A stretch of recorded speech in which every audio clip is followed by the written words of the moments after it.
Welcome to all of you in Sanwal Physics classes. Okay, in today's lecture of class 9th chapter motion, we will study about a new term acceleration. Okay, in previous lecture I explained you the average velocity, average speed. We covered so many topics and we have also done some numericals of all the topics: distance, displacement, velocity, average speed. तो आज के इस lecture में अब हम एक नया term यहाँ पर स्टार्ट करने जा रहे हैं। जो नया टर्म है ये है एक्सीलरेशन। ठीक, तो हम यहाँ पर देखेंगे कि हमारे पास एक्सीलरेशन का कंसेप्ट कब आता है। तो एक्सीलरेशन में क्या है, देखिए, जैसे आपने सुना होगा एक्सीलरेटर, जब कोई गाड़ी चलती है तो हम गाड़ी में क्या दे रहे हैं, सपोज एक्सीलरेटर दे रहे हैं। तो एक्सीलरेशन का टर्म आप यहाँ पर समझिए। मान लीजिए कोई ऑब्जेक्ट एक स्ट्रेट लाइन में, एक तो कंडीशन है कि स्ट्रेट लाइन मोशन है, straight line one dimensional motion है उसका, और इसमें वह अपनी स्पीड को with direction, speed with direction means velocity, अगर अपनी वेलोसिटी को लगातार चेंज करता है, यानी कि कभी उसकी वेलोसिटी है, मान लीजिए कोई अगर कार ट्रेवल कर रही है 30 किलोमीटर पर आवर की स्पीड से, फिर उसके बाद उसकी स्पीड हो जाती है 40 किलोमीटर पर आवर, फिर कभी उसकी स्पीड हो जाती है 50 kilometre per hour, 60 kilometre per hour. अगर कोई ऑब्जेक्ट अगर अपनी वेलोसिटी को बार बार चेंज करता है, ठीक, यानी कि वो किस में है, नॉन यूनिफॉर्म मोशन में है, सपोज कि इक्वल इंटरवल ऑफ टाइम में उसकी जो वेलोसिटी है वो क्या है, अलग अलग है। तो जो ऑब्जेक्ट है आपकी यूनिट टाइम में, यानी कि 1 सेकेंड में, यूनिट टाइम मीन्स 1 सेकेंड में अपनी वेलोसिटी को कितना चेंज करता है, यानी कि कितना कम करता है या कितना ज्यादा करता है, तो उसी को हम कहेंगे change in velocity of an object per unit time. Unit time में कोई ऑब्जेक्ट अपनी वेलोसिटी को कितना चेंज करता है, उसी को हम एक्सीलरेशन कहते हैं। अब भाई एक्सीलरेट आपने देखा होगा ना, जैसे हम गाड़ी चलाते हैं, पहले हमने एक्सीलरेटर दिया, हमने किसी भी बाइक में या किसी भी गाड़ी में जैसे हमने एक्सीलरेटर दिया, तो एक्सीलरेटर देने से क्या होता है, वेलोसिटी एकदम से बढ़ती है। अगर मैं डायरेक्शन के साथ कहूं तो मैं क्या कहूंगा कि वेलोसिटी क्या हो जाती है, बढ़ती है। तो हमारे क्या हो, वहां पर वेलोसिटी अगर बढ़ रही है तो हम उसको कहेंगे पॉजिटिव एक्सीलरेशन। अगर दूसरा हमने, हमारी गाड़ी 40 किलोमीटर पर आवर की वेलोसिटी से हम चल रहे थे, हमने ब्रेक लगाया, तो ब्रेक लगाने पर भी तो वेलोसिटी चेंज होगी। ब्रेक लगाने पर वेलोसिटी क्या होगी, कम होगी। अगर वेलोसिटी डिक्रीज होती है तो हम उसको कहेंगे निगेटिव एक्सीलरेशन। ठीक, तो हमारे टाइप्स ऑफ एक्सीलरेशन आएंगे। तो एक्सीलरेशन बहुत सिंपल सा टर्म है हमारे लिए कि भाई the rate of change of velocity of an object is called acceleration, या हम कह सकते हैं the change in velocity of an object per unit time is called acceleration. तो एक्सीलरेशन में हम यहां पर लिखूंगा the change in velocity of an object is called acceleration. क्या है, the change in velocity of an object is called acceleration. किसी change in velocity of an object, इसको हम यहां पर लिख देते हैं पर यूनिट टाइम, पर यूनिट टाइम इज कॉल्ड, क्या कहेंगे हम इसको, एक्सीलरेशन। तो एक्सीलरेशन क्या है, चेंज इन वेलोसिटी है ऑफ एन ऑब्जेक्ट, किसी ऑब्जेक्ट के पर यूनिट टाइम पर। अब देखिएगा, अब मैं यहाँ पर एक कंडीशन, इसको मैथमेटिकल फॉर्म में भी आपको एक्सप्लेन करने की कोशिश करूंगा, या दूसरे फॉर्म में हम जनरली इसको बोलते हैं पर यूनिट टाइम। अगर हम किसी चीज को टाइम से डिवाइड कर देते हैं हम इसको क्या कहते हैं, रेट कहते हैं। हम इसको ये भी लिखते हैं rate of change of velocity, यानी कि किस रेट से वेलोसिटी चेंज हो रही है, rate of change of velocity of an object is called, क्या कहेंगे उसको, एक्सीलरेशन। तो आप समझ गए होंगे एक्सीलरेशन की डेफिनेशन कि किसी ऑब्जेक्ट की वेलोसिटी में जो चेंज होगा पर यूनिट टाइम, उसी को एक्सीलरेशन कहेंगे। अब हम इसको थोड़ा सा और मैथमेटिकल फॉर्म में एक्सप्लेन यहाँ पर स्टडी करते हैं। अब मैंने यहाँ पर लिखा, देखिए, इफ एन ऑब्जेक्ट, मान लीजिए कोई ऑब्जेक्ट है, moves with initial velocity, moves with initial velocity u, ये मैंने कुछ कहा कि an object if an object moves with initial velocity u। देखिए इनिशियल कहने का मतलब क्या है कि कोई एक ऑब्जेक्ट मूव हो रहा है या कोई एक गाड़ी चल रही है, तो जैसे हमने टाइम t इक्वल टू 0 पर, देखिए टाइम कभी 0 तो हो नहीं सकता वैसे, प्रॉपर टाइम कभी रुकता नहीं है कहते ना, लेकिन हम जैसे ही किसी ऑब्जेक्ट को ऑब्जर्व करना स्टार्ट करें, हमने किसी गाड़ी को चलते हुए देखा, हमने एकदम से अपने स्पीडोमीटर में देखा या हमने किसी गाड़ी को चलते हुए देखा, तो उसकी वेलोसिटी उस समय मान लो 30 किलोमीटर पर आवर थी, हमने 2 सेकंड के बाद देखा 50 किलोमीटर पर आवर हुई, तो हमने जैसे ही देखना स्टार्ट किया 30 किलोमीटर पर आवर को, उसको हम कहेंगे उसकी इनिशियल वेलोसिटी। ये तो ऑब्जेक्ट पहले से ही मूव कर रहा है, तो पहले से ही मूव कर रहा है, तो जैसे हमने उसको ऑब्जर्व करना स्टार्ट किया, उस ऑब्जर्व करने वाले टाइम को हम ये मानते हैं कि हमने 0 से स्टार्ट किया, तो उसको इनिशियल टाइम को t इक्वल टू 0 कह देंगे हम, और उसकी उस समय जो शुरुआत में जो वेलोसिटी थी वो कितनी कहेंगे हम, 30 kilometre per hour, 20 kilometre per hour, कुछ भी हो सकता है, तो मैंने इन जनरल कह दिया u, समझिएगा। तो if an object moves with initial velocity u time t equal to 0 पर, या टाइम t इक्वल टू 1 भी ले सकते हैं हम इसको, तो मैंने लिख दिया N object moves with initial velocity u and it gains, इसने गेन की क्या, अ final velocity v after time t। ये मैंने कुछ ऐसा लिखा, देखिए मैंने क्या कहा, if an object moves in initial velocity u, कुछ इनिशियल वेलोसिटी u से मूव कर रहा है, and it gains a final velocity v after time t। Means क्या है इसका, कि हमने कुछ टाइम t के बाद देखा, t सेकंड्स के बाद, भाई वो 5 सेकंड भी हो सकते हैं, 10 सेकंड भी हो सकते हैं, 1 आवर, कितना भी हो सकता है, तो हमने t टाइम के बाद देखा, तो उसकी वेलोसिटी क्या हो गई, अब चेंज हो गई है, अब u ही नहीं रही, u से कुछ अलग हो गई, कितना हो गई, मान लीजिए v हो गई, मान लीजिए पहले u कितना था 30 किलोमीटर पर आवर, टाइम मैंने 2 सेकंड के बाद देखा, ये कितना हो गया 40 किलोमीटर पर आवर, तो हम क्या कहेंगे, तो यहाँ पर टाइम u के 30 किलोमीटर पर आवर क्या हो गया, इनिशियल वेलोसिटी, टाइम t क्या हो गया 2 सेकंड, v क्या हो गया आपका 50। ऐसे ये भी जरूरी नहीं कि हमेशा वेलोसिटी बढ़ेगी, पहले 30 है तो हो सकता है t सेकंड के बाद उसने ब्रेक लगाया हो तो 10 हो गई हो। तो यहाँ पर क्या है मेन चीज, कि object moves with initial velocity u and it gains a final velocity v after time t। तो यानी इनिशियल वेलोसिटी u थी, t टाइम के बाद उसकी फाइनल वेलोसिटी क्या हो गई, v हो गई। तो आप मुझे बताइए चेंज इन वेलोसिटी कितना हुआ, the change in velocity of object, ये कितना हो गया भाई, final velocity minus initial velocity, तो change in velocity of object हो जाएगा final velocity minus initial velocity. हमेशा फाइनल वेलोसिटी बाद की वेलोसिटी से इनिशियल वेलोसिटी को माइनस करेंगे, तो चेंज इन वेलोसिटी यहां पर कितना हो जाएगा हमारा, v माइनस u हो जाएगा चेंज इन वेलोसिटी। ठीक, अब जो एक्सीलरेशन हमने पढ़ा है, एक्सीलरेशन कितना होगा, देखिए एक्सीलरेशन हमने पढ़ा है the change in velocity of an object per unit time, यानी कि change in velocity upon time, वो एक्सीलरेशन होता है। तो एक्सीलरेशन हमारे पास होता है change in velocity upon time taken, या अपॉन टाइम लिख दिया मैंने। तो जो एक्सीलरेशन को अब हम डिनोट करते हैं, ये एक्सीलरेशन को हम डिनोट करेंगे स्मॉल a से, किससे डिनोट करेंगे, स्मॉल a से, और इस ऑब्जेक्ट ने कितनी वेलोसिटी चेंज की, v माइनस u, तो चेंज इन वेलोसिटी के ऊपर कितना आ जाएगा, v माइनस u, और नीचे टाइम कितना आ जाएगा t। तो ये एक्सीलरेशन के लिए फॉर्मूला आ गया मैथमेटिकल। अब आप कहेंगे सर जहां फॉर्मूला आता है वहीं न्यूमेरिकल स्टार्ट हो जाते हैं, भाई ये तो एक बेसिक सी बात है कि जहां से नया फॉर्मूला बनना स्टार्ट होगा तो वहां ऑब्वियसली न्यूमेरिकल्स अपने आप ही एंटर कर जाएंगे फिजिक्स में। तो एक्सीलरेशन का फॉर्मूला हमारे पास क्या है, change in velocity of an object per unit time, very simple acceleration कहते हैं। तो एक्सीलरेशन का फॉर्मूला आ गया a equal to v minus u upon t। ये है एक्सीलरेशन का फॉर्मूला, क्या है भाई, a equal to v minus u upon t, जहां पर a एक्सीलरेशन है, v फाइनल वेलोसिटी है, u इनिशियल वेलोसिटी है, और t क्या है, टाइम है उस वेलोसिटी को चेंज होने में। तो आपको यहाँ तक एक्सेलरेशन समझ में आ गया होगा। आप स्क्रीनशॉट लेकर के एक्सेलरेशन की डेफिनेशन लिख लीजिए, यही आपके लिए नोट्स भी हैं।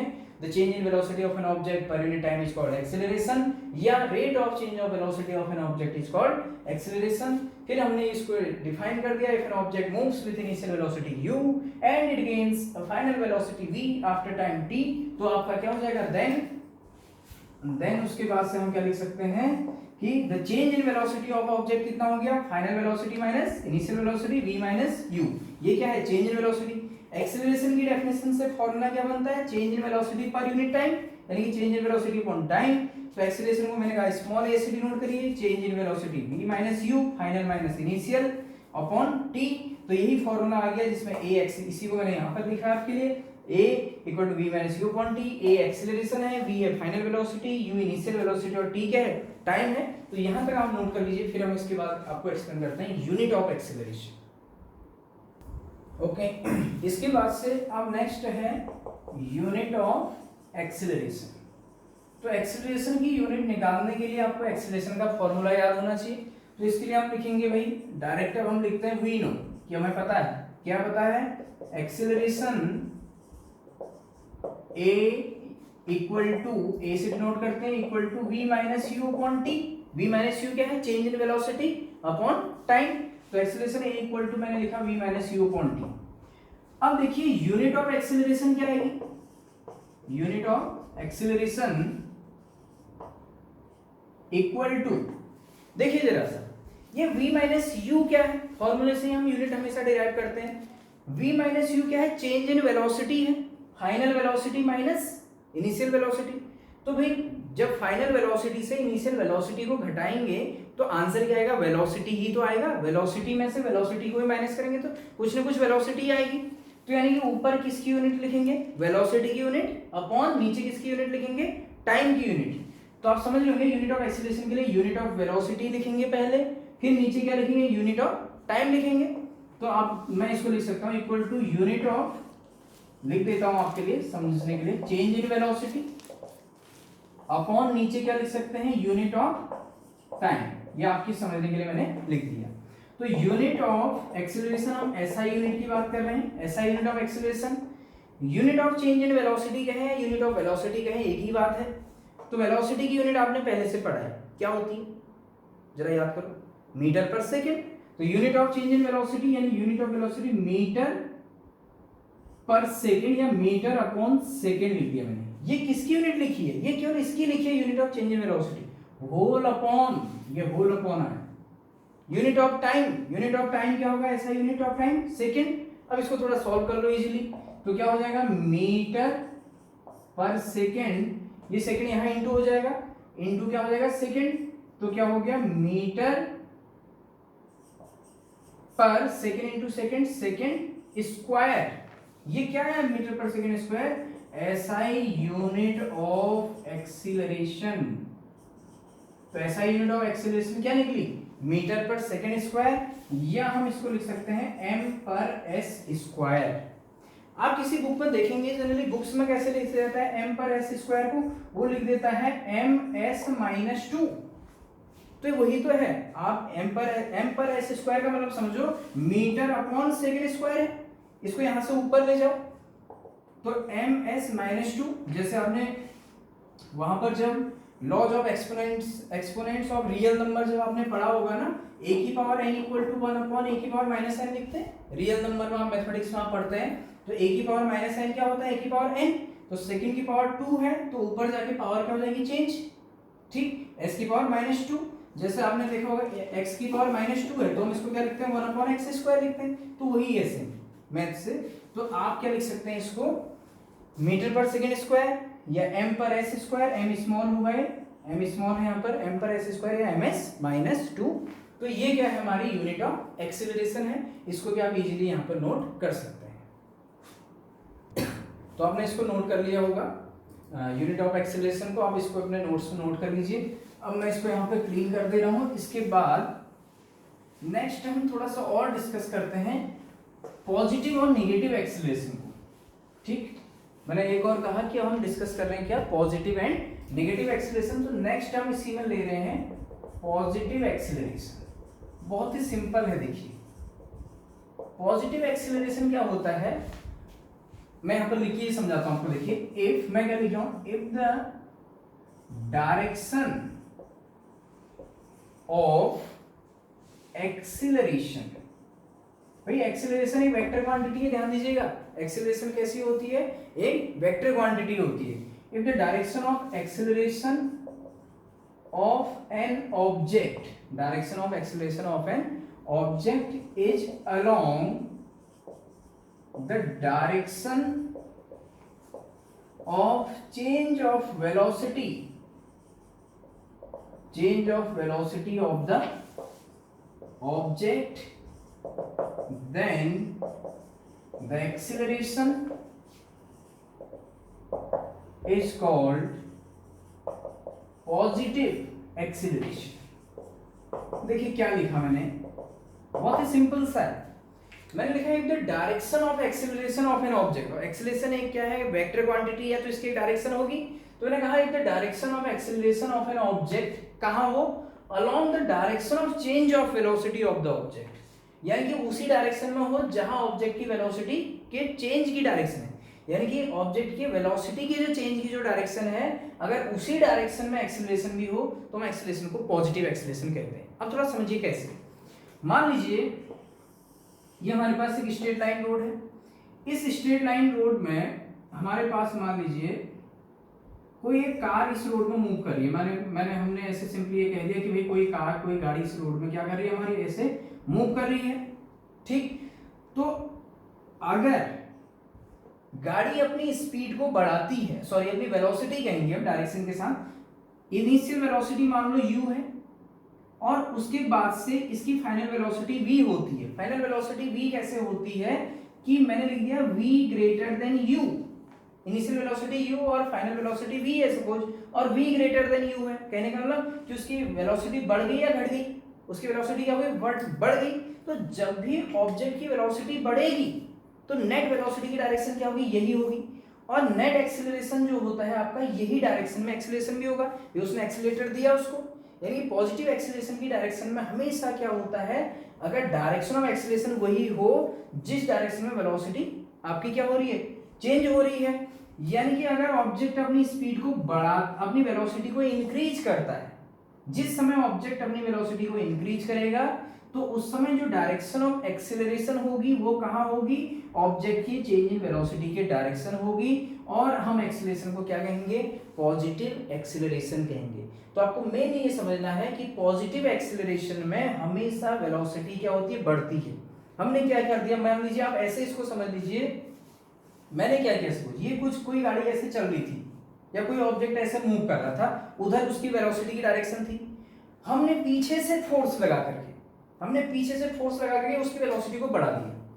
तो जब आप बाद में फोर्स का फॉर्मूला पढ़ेंगे, आप F = m × a पढ़ेंगे। ठीक, तो यानी कि आपने यहाँ पर ये एक्सीलरेशन फोर्स लगा करके आपने उस बॉडी में एक्सीलरेशन पीछे से आगे की ओर ही दे दिया, तो उसकी वेलोसिटी, तो उस समय क्या हो जाएगा, जहां वेलोसिटी की डायरेक्शन थी वहीं आपने फोर्स लगा दिया उसी डायरेक्शन में, तो एक्सीलरेशन भी उसी डायरेक्शन में दे दिया, तो उसकी वेलोसिटी क्या हो जाएगी, बढ़ जाएगी। तो ऐसे केस में जहां वेलोसिटी इंक्रीज होती है उसको हमेशा पॉजिटिव एक्सीलरेशन कहते हैं। तो इन सच केस, यहां पर आप लिख सकते हैं, in such case v greater than u, ये आपका क्या है, यानी कि इसमें फोर्स ऐसे लगाया हमने, आप ये समझ सकते हैं। तो ये क्या है, पॉजिटिव एक्सीलरेशन। आप इसको यहां तक नोट कर लीजिए। तो यहां पर पॉजिटिव एक्सीलरेशन के लिए मैंने यहां पर फिगर बना दिया है आपके लिए। देखिए इसमें क्या है, ये कार बना रखी है, यहाँ पर कार जैसी लग रही होगी आपको बस, ठीक है। तो इसमें क्या है कि सपोज इसकी वेलोसिटी, इनिशियल वेलोसिटी u थी, और इस इनिशियल वेलोसिटी से u से इधर मूव कर रही है, तो डायरेक्शन ऑफ मोशन कार की हमने इधर की ओर एरो लगाया, और एक्सीलरेशन भी हमने इसको उसी डायरेक्शन में दिया, डायरेक्शन ऑफ एक्सीलरेशन भी यही है। तो जो कार अब यहाँ से जब इसकी एक्सीलरेशन देंगे तो अब यहाँ तो रहेगी नहीं, कार यहाँ से कहाँ पहुंच गई, अब रोड में यहाँ पहुंच गई। तो जब ये कार यहाँ पहुंची तो इसकी फाइनल वेलोसिटी, अब एक्सीलरेशन की वेलोसिटी चेंज होगी, u से कितना हो गया, v हो गया, और v क्या होगा, इस u से ज्यादा हो जाएगा क्योंकि तो हमने एक्सेलरेशन उसको उसी डायरेक्शन में दिया है, तो इसको हम क्या कहेंगे, पॉजिटिव एक्सेलरेशन। तो देखिए कार इनिशियल वेलोसिटी से उधर जा रही है, डायरेक्शन ऑफ मोशन भी उधर ही है, डायरेक्शन ऑफ एक्सेलरेशन भी अगर उसी डायरेक्शन में हो, डायरेक्शन ऑफ मोशन के along he direction of acceleration होगा तो वेलोसिटी इंक्रीज हो जाएगी। तो जब डायरेक्शन ऑफ मोशन और डायरेक्शन ऑफ एक्सेलरेशन दोनों एक ही डायरेक्शन में होंगे तो इसको पॉजिटिव एक्सेलरेशन कहेंगे। इस फिगर को भी आप बना लीजिएगा। इसके बाद हम एक्सप्लेन करते हैं नेगेटिव एक्सेलरेशन। ओके, नेक्स्ट है नेगेटिव एक्सेलरेशन। नेगेटिव एक्सेलरेशन को देखिए रिटार्डेशन भी कहते हैं या डी एक्सेलरेशन भी कहते हैं। क्या नेगेटिव एक्सेलरेशन को रिटार्डेशन या डी एक्सेलरेशन भी कहते हैं? ये क्या है, देखिए बहुत ही सिंपल, जस्ट पॉजिटिव एक्सेलरेशन का अपोजिट हो जाएगा ये। इसमें क्या है, the direction of acceleration of an object is opposite to the direction of change of velocity of the object. उसमें क्या था, डायरेक्शन ऑफ एक्सेलरेशन क्या था, अलोंग द डायरेक्शन ऑफ क्या था, एक्सेलरेशन ऑफ द ऑब्जेक्ट, किसमें, पॉजिटिव एक्सेलरेशन। अभी हमने लिख दिया if the direction of acceleration of an object is opposite to the direction of change of velocity of the object then the acceleration is called negative acceleration, retardation या deceleration. और ऐसे case में क्या हो जाएगा, object की final speed हमेशा initial velocity से कम हो जाएगी, यानी कि उसकी जो वेलोसिटी होगी, फाइनल वेलोसिटी, वो इनिशियल वेलोसिटी से घट जाएगी, कम हो जाएगी। तो देखिए अगर ऑब्जेक्ट की इनिशियल वेलोसिटी की डायरेक्शन ये है, ये हमने रोड बना दी है, कार इनिशियल वेलोसिटी से उधर मूव कर रही है, उधर की ओर मूव कर रही है, तो डायरेक्शन ऑफ मोशन उधर हो गया। अब इसमें डायरेक्शन ऑफ एक्सेलरेशन ऐसे, यानी कि कार अगर ब्रेक लगाती है या उस पर कोई फोर्स इस साइड से लगाया जाता है, तो अगर वो ब्रेक लगाती है तो डायरेक्शन ऑफ एक्सेलरेशन क्या होगा, ये डायरेक्शन ऑफ एक्सेलरेशन होगी, यानी कि डायरेक्शन ऑफ मोशन के अपोजिट क्या हो जाएगा, डायरेक्शन ऑफ एक्सेलरेशन। तो ऐसे में उसकी जो वेलोसिटी हो जाएगी क्या हो जाएगी, डिक्रीज।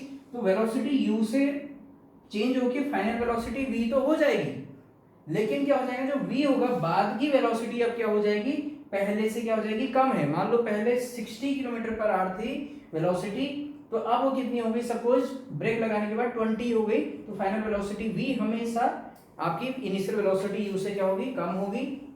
तो ऐसे एक्सेलरेशन को हम क्या कहेंगे, नेगेटिव एक्सेलरेशन। तो आपको दो मेन बातें याद रखनी है, पॉजिटिव एक्सेलरेशन में हमेशा वेलोसिटी बढ़ेगी और नेगेटिव एक्सेलरेशन में हमेशा वेलोसिटी क्या होगी, डिक्रीज होगी। तो आप इसको भी अपने नोट्स में स्क्रीनशॉट लेकर के आप इसको भी नोट कर सकते हैं।